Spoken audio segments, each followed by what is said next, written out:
उत्तर प्रदेश के चुनावी कार्यक्रमों को लेकर बीजेपी नेताओं की अहम बैठक, पार्टी अध्यक्ष जेपी नड्डा भी हुए शामिल। आशीष मिश्रा को 3 दिन की पुलिस रिमांड पर भेजा गया।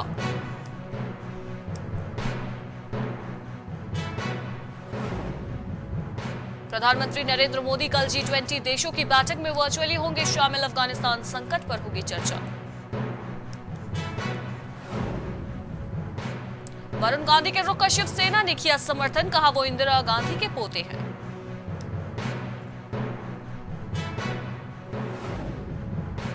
राजस्थान में कोरोना को लेकर गाइडलाइंस, धार्मिक कार्यक्रम की इजाजत, जारी रहेगा नाइट कर्फ्यू।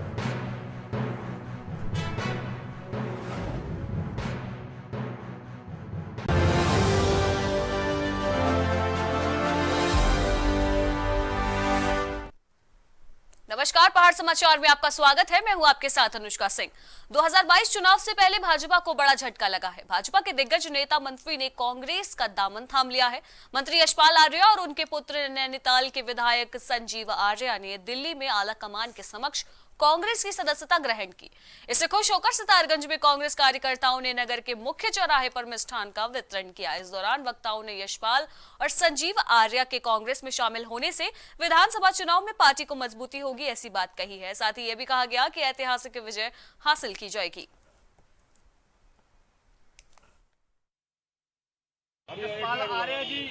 माननीय यशपाल आर्या जी और संजीव आर्या जी आज उन्होंने कांग्रेस में शामिल होकर के हमें बहुत उत्साहित किया है। हम बहुत खुश हैं कि यशपाल आर्या जी पुनः अपने घर वापसी की है, संजीव आर्या जी ने घर वापसी की है। हम सब लोग बहुत खुश हैं और यहाँ पे मिष्ठान वितरण किया है मेन चौराहे पे।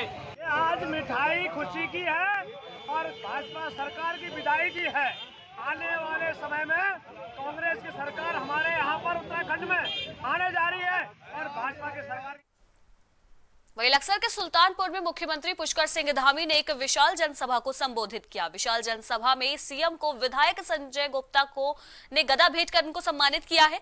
लक्सर विधायक संजय गुप्ता ने सीएम पुष्कर सिंह धामी के सामने 17 मांगे रखी, जिनमें कई मांगे उन पर सीएम ने बात की है।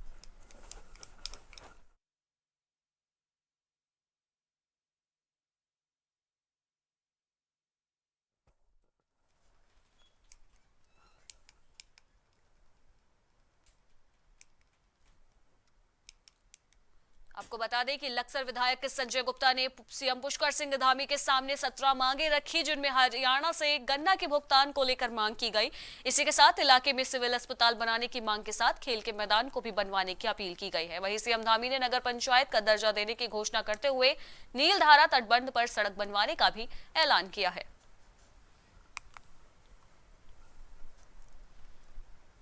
वहीं महापौर अनीता ममगानी के अथक प्रयासों से अब एम्स की ओर जाने वाली वीरभद्र रोड जगमगाती हुई नजर आएगी। 2 करोड़ 71 लाख की लागत से लगाई गई स्ट्रीट लाइट का महापौर अनीता ममगाई ने लोकार्पण किया। लाइटों के लगने से स्थानीय लोगों में काफी उत्साह देखने को मिला है। स्थानीय लोगों का कहना है कि एम्स की ओर जाने वाली ये व्यस्ततम सड़क है, जिस पर लाइटों की अति आवश्यकता रही है, जो महापौर के प्रयासों से पूरी हो चुकी है। करीब 2 किलोमीटर लंबी सड़क पर सिंगल अलार्म लाइट लगाने का निर्णय करीब 6 महीने पहले लिया गया था। अब जाकर लाइटों को लगाने का काम पूरा हो पाया है। महापौर ने शहर के कोने कोने को लाइटों से जगमगाकर रखने का दावा किया है। कि लगातार यहाँ पर एम्स होने के कारण, क्योंकि यहाँ पे एम्स भी है, सीमा डेंटल कॉलेज भी है, बड़ी तेज़ी से यहाँ से वाहन जाते हैं, तो इस क्षेत्र में पथ प्रकाश की बहुत बड़ी आवश्यकता थी। लगातार क्षेत्र की जनता की भी मांग थी कि यहाँ पे एम्स रोड पे पथ प्रकाश की व्यवस्था की जाए। उनकी समस्या को देखते हुए हमने कोयल घाटी से एम्स से सीमा डेंटल कॉलेज और वीरपुर खुर्द वीरभद्र महादेव मंदिर तक पथ प्रकाश की पूरी व्यवस्था करी है। आज उसका यहाँ पर लोकार्पण था। 2 करोड़ 71 लाख की वहीं ऋषिकेश के टिहरी बांध झील में तैराकी का रिकॉर्ड बनाने वाले पिता और उनके 2 बेटों को ऋषिकेश में सम्मानित किया गया। एशिया के सबसे बड़े बांधों में से एक टिहरी बांध की झील में तैराकी का एक नए आयाम स्थापित करने वाले पिता और 2 पुत्रों को ऋषिकेश में सम्मानित किया गया। सम्मान मिलने पर त्रिलोक सिंह और उनके दोनों पुत्र काफी खुश नजर आ रहे हैं। उनका कहना है कि सम्मान मिलने से उनके अंदर एक नया जोश पैदा हो गया है, जो उनके जरिए स्थापित किए गए नए आयाम के रिकॉर्ड को फिर से तोड़ने का प्रयास करने में सहायक साबित होगा। एक अजीब सी खुशी महसूस हो रही है। मन में एक सपना था कि अपने दोनों पुत्रों के साथ एक लंबी दूरी की तैराकी करूं, और उस ईश्वर भोलेनाथ ने मुझे वो मौका दिया और उसका साहस भी दिया, और वही साहस मेरे दोनों पुत्रों में भी भरा, क्योंकि बिना साहस के तो यह हो पाना असंभव ही है, क्योंकि उसकी बहुत गहराई है। और उल्टा तैरना, क्योंकि नदी का बहाव डैम की तरफ है और हम उसके विपरीत भलियाने की तरफ तैरे हैं। तो उस ईश्वर का शुक्रगुजार करना चाहता हूँ, उस प्रभु का, भोलेनाथ का, कि जिसने हम ऐसा सपना जो इनके मन में रहा होगा कभी, और जान को जोखिम में डाल करके उल्टी तैराकी के लिए भी आज वो तो 480 मीटर की गहराई का है टिहरी बांध, और मेरी तो धरती है, मेरी तो जन्मभूमि है, और मैंने टिहरी बांध के लिए बहुत काम किया है। टिहरी बांध के विस्थापितों को अच्छा विस्थापन मिले, इसके लिए मैंने प्रयास किया, मैंने काम किया, और इस तरह की प्रतिभाएं हमारे क्षेत्र में निकले हैं, ये तो मेरे रिलेशन में भी हैं।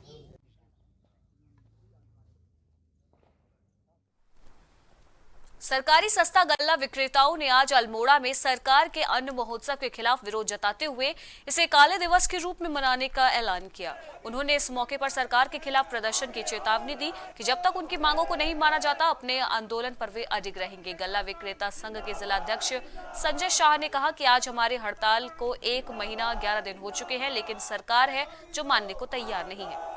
अभी तो ली अंगड़ाई है, आगे और लड़ाई है, अभी तो ली अंगड़ाई है, आगे और लड़ाई तो सरकारी सस्ता गल्ला विक्रेता। सरकार के द्वारा अन्न महोत्सव के रूप में जो ये कार्यक्रम किया जा रहा है, हम सब लोग उसका पुरजोर विरोध कर रहे हैं, क्योंकि आज हमारी हड़ताल को 1 माह 11 दिन हो गए हैं और सरकार के द्वारा अभी तक हमारी कोई सूद नहीं ली गई। हमारी सबसे बड़ी जो मांग है वो मानदेय की है। जब तक हमारा मानदेय सरकार के द्वारा निश्चित नहीं किया जाएगा, तब तक हम हड़ताल में डटे रहेंगे। और अभी हमारे द्वारा सभी जो भी धरना प्रदर्शन बड़ी शांतिपूर्वक किया जा रहा है, और आगे की रणनीति तय कर हम एक बहुत बड़ा शक्ति प्रदर्शन अभी करने वाले हैं। अभी तो ली अंगड़ाई है, आगे और लड़ाई है, अभी तो। वहीं केंद्रीय पर्यटन और रक्षा राज्य मंत्री अजय भट्ट आज अल्मोड़ा दौरे पर पहुंचे, जहां अल्मोड़ा पहुंचने पर कार्यकर्ताओं ने मंत्री अजय भट्ट का जोरदार स्वागत किया। यशपाल आर्या के कांग्रेस में शामिल होने पर अजय भट्ट ने कहा कि उनको नहीं पता कि यशपाल ने कांग्रेस क्यों ज्वाइन की है, लेकिन इतना जरूर मालूम है कि जिन परिस्थितियों के कारण पूर्व में यशपाल ने कांग्रेस छोड़ी थी, वही स्थिति कांग्रेस की आज भी है। वहीं उन्होंने दावा किया कि 2022 में उत्तराखंड में बीजेपी प्रचंड बहुमत के साथ चुनाव जीतकर एक बार फिर से सरकार बनाएगी। भारतीय जनता पार्टी प्रचंड बहुमत से आने वाली है। कांग्रेस में जो स्थितियां उस समय थी, जिन स्थितियों के कारण माननीय यशपाल जी भारतीय जनता पार्टी में आए, वो स्थितियां तो आज भी नहीं बदली हैं। वो सारी चीज़ें वैसे ही हैं। क्या बात हुई वो तो वही जानेंगे, परंतु मैं इतना आपको आश्वस्त करता हूं कि 2022 में पुनः बोलता हूं एक बार कि प्रचंड बहुमत से भारतीय जनता पार्टी दोबारा सेवा करने के लिए। वहीं प्रदेश के सीएम पुष्कर सिंह धामी ने वर्चुअल माध्यम से प्रधानमंत्री गरीब कल्याण अन्न योजना अन्नोत्सव कार्यक्रम का शुभारंभ किया।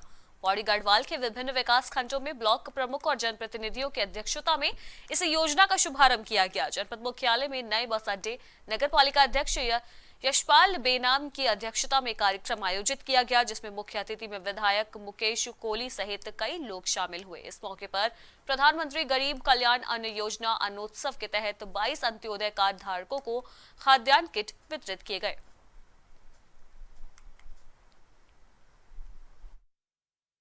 प्रधानमंत्री नरेंद्र मोदी जी का आभार प्रकट करूंगा कि कोरोना की इस महामारी में आपने गरीबों के दर्द को समझते हुए जो प्रधानमंत्री कल्याण अन्न योजना है इसके जनपद में माननीय प्रधानमंत्री जी के माध्यम से प्रधानमंत्री गरीब कल्याण अन्न योजना का शुभारंभ किया गया था। 1 साल से योजना संचालित की जा रही है। आज इस कार्यक्रम के अंतर्गत राज्य स्तर चमोली में सरकारी सस्ते गल्ले के डीलरों ने सरकार के अन्न उत्सव कार्यक्रम का विरोध किया। थराली ब्लॉक में डीलरों ने जिला अध्यक्ष दिनेश जोशी के नेतृत्व में थराली बाजार से जुलूस निकाला और तहसील मुख्यालय पर सांकेतिक धरना दिया। बताते चले कि पिछले 2 महीनों से ग्रेन डीलर एसोसिएशन आंदोलनरत है और सरकार ने उनकी कोई भी मांग अभी तक नहीं मानी है। इसी से डीलरों ने आज विरोध प्रदर्शन किया।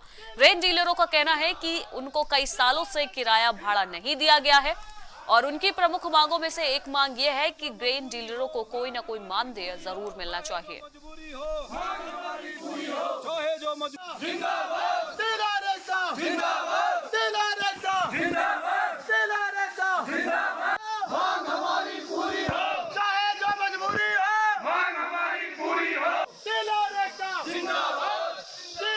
नहीं चाहती है कि गरीबों का भला हो, गरीबों तक अन्न पहुँचे, गरीबों तक जो है कि गरीबों तक राशन पहुँचे। गरीबों तो सरकार कहती है कि भाई सबको जो है कि चंपावत के बनवसा स्थित मीना बाजार में पुलिस के सहयोग से नशा मुक्ति जागरूकता अभियान चलाया गया। अभियान के तहत एक भव्य कार्यक्रम का भी आयोजन किया गया। कार्यक्रम में बनवसा पुलिस और विद्यार्थियों ने नुक्कड़ नाटक के जरिए लोगों को जागरूक किया। इस दौरान पुलिस की ओर से सभी वाहनों पर नशा मुक्ति से संबंधित स्टिकर भी लगाए गए। वहीं कार्यक्रम में हिस्सा लेने वाले स्कूली बच्चों को पुरस्कार देकर सम्मानित भी किया गया।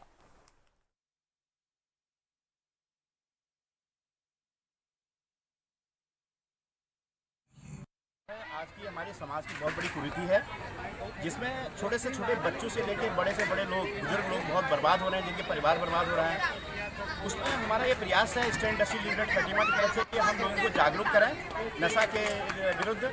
और इसमें नोजगे पब्लिक स्कूल के बच्चों ने बहुत अच्छी एक अपना नुक्कड़ नाटक यहाँ पर प्रस्तुत किया। साथ में मैं पुलिस उत्तराखंड बनबसा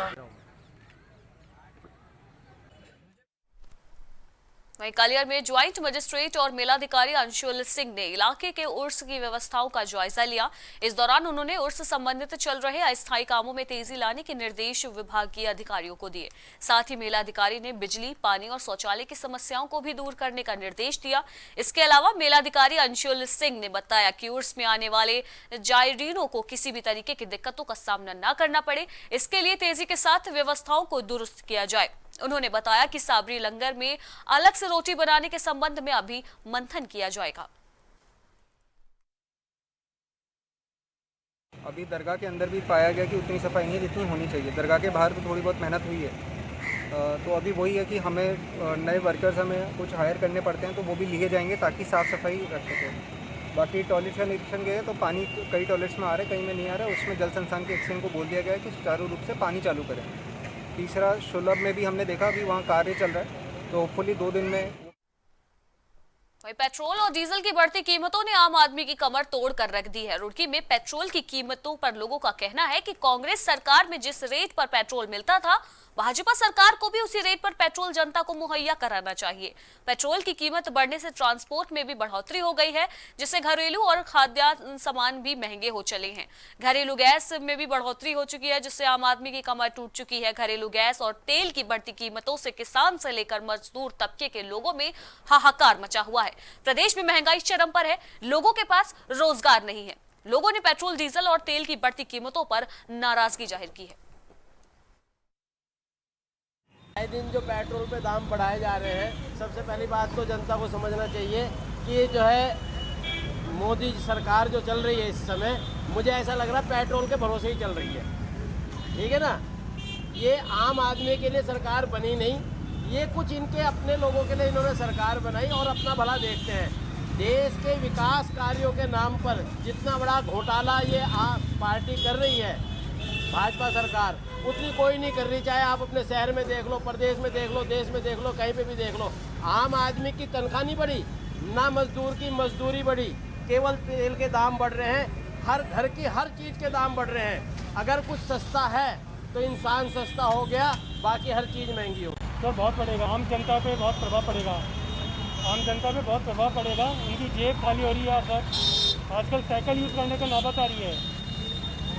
बस और कुछ नहीं कहना चाहूँगा सर। पहले मैं परेशान हो चुका हूँ, पहले मैं पेट्रोल डलवाता हूँ 100 रुपये का, तो मन खुश होता था कि यहाँ डलवाया, पर अब लगता है कि बेकार कर दिया मैंने 100 रुपये डलवा के।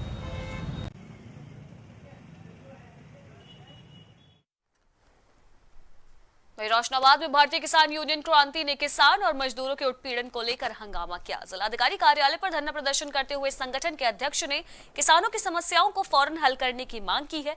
राष्ट्रीय अध्यक्ष विकास सिंह सैनी का कहना है कि आम आदमियों का विद्युत विभाग, चकबंदी विभाग, ट्रैफिक विभाग, पुलिस विभाग, बैंकों की तरफ से किसानों पर ब्याज लगाकर सिर्फ किसानों को परेशान ही किया जा रहा है। इसलिए मांग की जा रही है कि किसानों की समस्याओं को फौरन दूर किया जाए। हंगामा करते हुए संगठन के लोगों का कहना है कि जब तक किसानों की मांगे पूरी नहीं हो जाती तब तक हंगामा इसी प्रकार से जारी रहेगा। आज हरिद्वार में किसान का, मजदूर का और जो प्राइवेट फैक्ट्री में कर्मचारी, उनका पिटारा जो है ना पूरी तरह से मुसीबतों से भर दिया। तो हमारा यही है, जैसे अभी बिरला टायर में 8 महीने से मजदूर वहाँ पे धरने पर, अनशन पर बैठे हुए थे। परसों तरसों हम गए वहाँ, हमने कहा, वहाँ हमने चेतावनी दी कि हम 11 तारीख को डीएम का घेराव करेंगे। और हम वहाँ से आए हुए हमें सिर्फ 1 घंटा हुआ था, जो 8 महीने से धरना चल रहा था, 1 घंटे में सरकार ने और फैक्ट्री मालिकों ने समाप्त करवा दिया। उनकी सब मांगे मान ली और जिस आश्वासन पर उन्होंने अब भी वहाँ पर उत्पीड़न हो रहा है। 1 आदमी से 10 आदमियों का काम लिया जा रहा है। हमारा कहना सीधा ये है कि भाई अगर कंपनियों के पास पैसा नहीं है, फैक्ट्रियों के पास, तो उनकी ड्यूटी 8 घंटे की बजाय 5 घंटे की कर।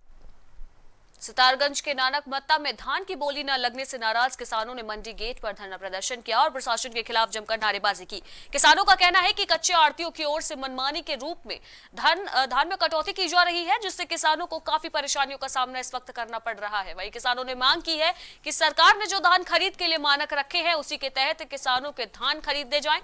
और इसी समस्या को लेकर नानकमत्ता क्षेत्र के किसानों ने मंडी गेट पर जमकर हंगामा किया। वहीं हंगामे के काफी समय के बाद किसानों और कच्चे आड़तियों में सहमति बनी और फिर से दोबारा धान की बोली लगना शुरू हुआ। बता दें कि उत्तराखंड में 1 अक्टूबर से धान की खरीद शुरू हो चुकी है। धान तोल यहाँ पर 1 तारीख से शुरू हो चुकी थी, लेकिन बीच बीच में जो है कहीं ना कहीं राइस मिलर और जो है हमारे किसान भाई हैं, तो थोड़ी जैसे माल गीले आ रहे हैं तो उन पे थोड़ी सहमति नहीं बन पा रही है, क्योंकि बारिश की वजह से माल जो है कहीं ना कहीं गीले हो जा रहे हैं, कहीं दागी हो जा रहे हैं। और राइस मिलर भी जो है कहीं ना कहीं वो चाह रहा था कि नहीं मैं अच्छा माल लूँ, जो हल्का माल है मैं ना लूँ। तो इस पे जो है राइस मिलर को भी जो है देखना पड़ेगा, क्योंकि अगर हमारे किसान भाइयों के माल अगर कहीं ख़राब हो गए थोड़े, तो राइस मिलर को भी निभाना पड़ेगा। तो उसी पे लेके थोड़ा सा यहाँ पर कुछ विवाद हो गया था, लेकिन उस विवाद को जो है अभी हम लोग सुलझाने की कोशिश कर रहे हैं और दोबारा जो है खरीद शुरू हो जाएगी। और हम लोगों ने राइस मिलर से अभी बैठ के बात हुई है और उनको भी हम लोगों ने कहा है कि ये जो है किसान का धान जो है वो अगर अच्छा माल आ रहा है तो उसमें जो है आप कटौती नहीं करेंगे। ये जो है यहाँ पे अभी बात चल रही है और इस पे सहमति जो है अभी बन जाएगी। कोरोना काल की पहली लहर के दौरान जब देश में लॉकडाउन लगा था, तब प्रधानमंत्री नरेंद्र मोदी ने देश की 80 करोड़ जरूरतमंद जनता को मुफ्त राशन देने का ऐलान किया था। इसका सबसे ज्यादा फायदा उन गरीबों को मिला जो रोजगार के लिए अपना गांव छोड़कर दूसरे शहरों में चले गए थे। वहीं इसी कड़ी में विकासनगर के लाइन जीवनगढ़ गांव में पीएम के गरीब कल्याण योजना के तहत अन्न महोत्सव कार्यक्रम का आयोजन किया गया। इस अन्न महोत्सव कार्यक्रम में लोगों ने बढ़ चढ़कर हिस्सा लिया। इस योजना के माध्यम से 80 करोड़ सभी पात्र लाभार्थियों तक राशन देने का काम किया जा रहा है। इसका लाभ हर आदमी तक पहुंच सके, ऐसा प्रयास भी किया जा रहा है। गरीब कल्याण योजना का पार्ट है। ये लगभग पीछे 8-9 महीने से अनवरत रूप से ये फ्री का राशन वितरण हो रहा है। और ख़ास बात ये है, जो अंत्योदय वगैरह की योजना पहले से थी सस्ते अनाज की, उसके इन एडिशन है। इसलिए प्रधानमंत्री जी ने इसको नाम दिया अन्न महोत्सव। उन्होंने बिल्कुल संकल्प इस बात का लिया कि हर नागरिक के अन्न की चिंता करना, उसके जीवन की चिंता करना और उसके सम्मान की चिंता करना। हरिद्वार में अवैध रेत बजरी से भरे ओवरलोड ट्रैक्टर ट्रॉलियां डंपर रोडों पर इस वक्त दौड़ते हुए दिखाई दे रहे हैं। अवैध खनन को छुपाने के लिए इन खनन माफियाओं ने अब प्लास्टिक की नीली काली पन्नियों का उपयोग करना शुरू कर दिया है, ताकि किसी को भी शक ना हो कि ट्रैक्टर या ट्रॉली में या डंपर में रेत भरी है।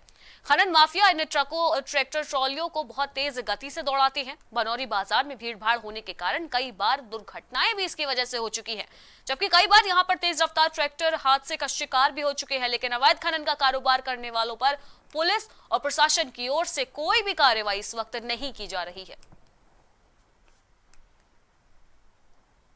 वहीं सितारगंज में कच्चा आड़तियों के धान में 20% तक की कटौती से क्षुब्ध किसानों ने एक मंडी गेट के सामने जाम लगा दिया। उन्होंने आमरिया चौराहे पर धरना भी शुरू कर दिया, जिससे शहर में कई किलोमीटर लंबा जाम लग गया। लोगों को काफी परेशानियों का भी इस वजह से सामना करना पड़ा है। किसानों के जाम में फंसी एम्बुलेंस को पुलिस ने जाम से किसी तरह से बाहर निकाला। किसानों का आरोप है कि सरकार की तरफ से की जा रही खरीद में उनके धान में 20% तक की कटौती की जा रही है। साथ ही नियमानुसार 48 घंटे के भीतर खरीदे गए धान की पेमेंट कर देनी चाहिए, लेकिन उन्हें समय से पेमेंट नहीं मिल रहा है। किसानों का कहना था कि कच्चा आड़ती द्वारा जो है रिटर्न में मांगा जा रहा है कि हम पेमेंट के बारे में कोई डिमांड नहीं करेंगे। तो कच्चा आड़ती को हमने कह दिया कि इस तरह की कोई भी डिमांड जो है वो स्वीकार्य नहीं होगी, और इस आश्वासन पे जो है वो जाम खुल गया है। और कच्चा आड़ती को हमने इंस्ट्रक्ट कर दिया है कि इस तरह कोई भी रिटर्न डॉक्यूमेंट ना लिया जाए, और अभी थोड़ी देर में धान खरीद फिर से शुरू हो जाएगी। जब से 1 तारीख से पहले तो 1 तारीख से तोल चालू होने की बात थी, 6 तारीख से तोल चालू हुई। उसके बाद डेली कच्चे आड़तियों द्वारा नियम से के खिलाफ जाकर जिंदा लूट की जा रही है। 10-10, 15-15 किलो की कटौती की जा रही है। पेमेंट जबरदस्ती लिखवाया जा रहा है कि 25 दिन बाद पेमेंट देंगे। वहीं लक्सर के खरंजा कुतुबपुर में एक महिला को 9.25 ग्राम स्मैक के साथ गिरफ्तार किया गया है। लक्सर पुलिस क्षेत्राधिकारी बीएस चौहान का कहना है कि लंबे समय से सूचना मिल रही थी, जिसके बाद पुलिस ने इस पूरे मामले में कार्रवाई करते हुए एक महिला को गिरफ्तार किया है। वहीं शातिर महिला के पास से 50,000 नगद भी बरामद किया गया है। पुलिस का कहना है कि शातिर महिला के खिलाफ अब कड़ी कार्रवाई की जाएगी। खरंजा कुतुबपुर में एक महिला जो है इसमें काफ़ी समय से कारोबार कर रही है। मुखबिर की सूचना पे जो है उससे महिला को पकड़ा गया है, और उससे जो है 9.12 ग्राम जो है स्मैक बरामद हुई है, और साथ में उसे स्मैक से जो प्राप्त धनराशि थी 50,100 रुपये वो भी रिकवर हुए हैं। रुड़की के सिविल लाइंस कोतवाली में घटना को खुलासा करते हुए सीओ विवेक कुमार ने जानकारी दी कि पुलिस ने ट्रक चोरी की घटना का खुलासा कर दिया है, जिसके बाद 2 आरोपियों को गिरफ्तार किया गया है। आरोपियों ने ट्रक में रखा सारा सामान उत्तरकाशी में बेचने की बात भी कबूल ली है, जिसकी कीमत करीब 2.5 लाख रुपए बताई जा रही है। आरोपियों के पास से चोरी हुआ mobile phone, Aadhaar card, pen drive, driving licence व गाड़ी की चाबियां इस वक्त बरामद कर ली गई है।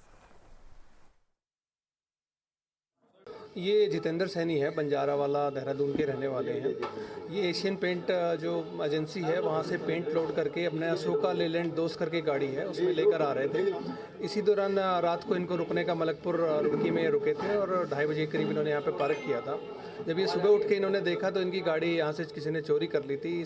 ये सूचना जब इन्होंने कोतवाली में दी थी तो कोतवाली की टीम ने इसमें सरगर्मी से तलाश की, और पूरी टीम ने जब देखा सीसीटीवी फुटेज और मैनुअल इनपुट के आधार पर ये गाड़ी भी बरामद की, और जो उसमें सामान था, मोबाइल फ़ोन 1100 रुपये थे, आधार कार्ड था, पर्स था, वो सभी इन्होंने बरामद किया। इस संदर्भ में 2 अभियुक्तों को हमने गिरफ्तार किया है। दोनों ही देहरादून के रहने वाले हैं, और बाकी की पूछताछ इनसे की जा रही है। इनकी आपराधिक इतिहास का भी पता किया जा रहा है।